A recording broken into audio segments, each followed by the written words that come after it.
That's the first album. Yeah, that's the first album, right? Tommy took that picture too.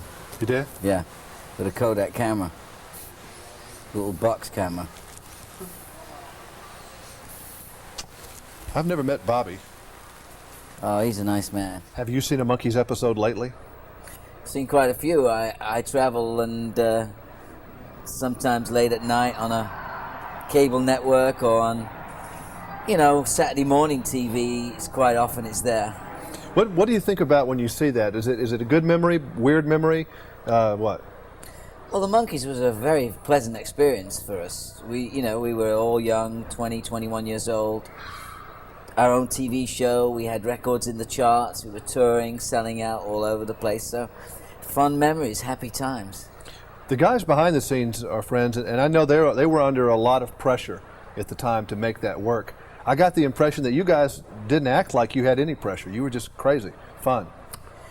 Well, that was their business, writing songs and producing records. And it wasn't something that happened continually. It happened... when you think back and you think about having your appendix out or having a baby, I mean, it's a horrific experience. One of them I can't, elaborate on. I can relate to it, but I can't, I can't imagine what one goes through. But each record was like having a little baby, so we had to put it all together. But I would beg to differ that the pressure was definitely on Mickey Dolenz, Mike Nesmith, Peter Tork, and myself. We were the guys that had to pull it off and take it to the public. The songs were written basically for the TV show. And then after the first album, they started bringing in other songwriters. Initially, it was Tommy Boyce and Bobby Hart and some other staff writers, Carole King, Jack Keller, Barry Mann, Cynthia Wilde, people like that. And then all of a sudden, for the second album, they got people like Neil Diamond and Leiber and Stoller, Barry Mann, Cynthia Wilde, and they got people like Harry Nilsson, people like Carol Bayer Sager. So people started to have an outlet for their song, because you've got to understand, in the mid-'60s, most bands were singing their own material. So all these songwriters, the people I've mentioned, were sitting around twiddling their thumbs, because all the bands were doing their own material. So all of a sudden there was a place for them to put their material, and the Monkees was one of those avenues. When did you know you had made it in the show? I mean, because you were shooting these things and you had no idea that they were going to be a hit. You probably did a bunch of them before they ever came out. When did you know that it was successful? Well, the TV show came on the air the same week as Last Train to Clarksville went to #1. So the chicken or the egg. The song itself, I think, stood up on its own. It was just that then we had a TV series, which was just a TV appearance, really, for the people that had bought the record. And then all of a sudden, there was more to it, because the next week they could see the Monkees again. Mickey Dolenz and I were driving along. We stopped outside our house in Beverly Glen. We were sharing a home at the time. We'd made a pilot 12 months before. It hadn't done anything. We were starving actors.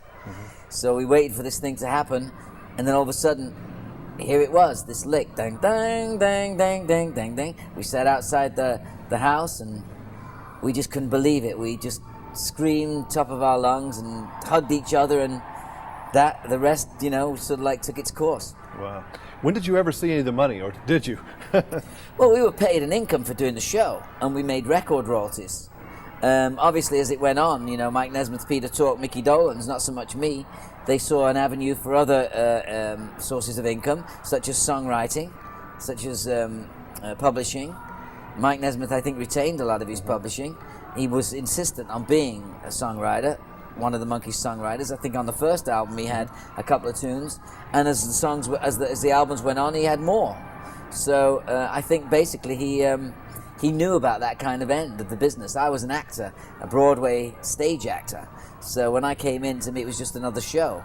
I'd sung songs written by great composers on the Broadway stage and on the West End stage, and I never ever thought about writing songs, but they inspired me, and I've written lots of songs since.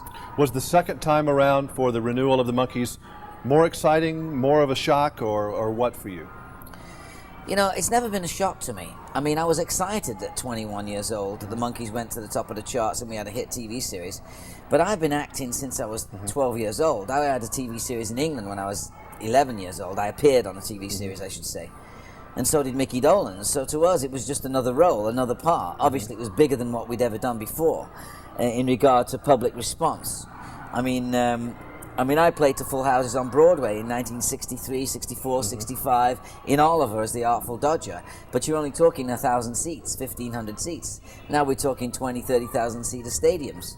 And it was a major cultural shock, I think, for all of us. Yes. However, we did tend to handle it. You know, we didn't get too deep into anything other than the energy that went into the show. It was a very demanding, rigorous sort of a schedule that we were on, and I think we pulled it off.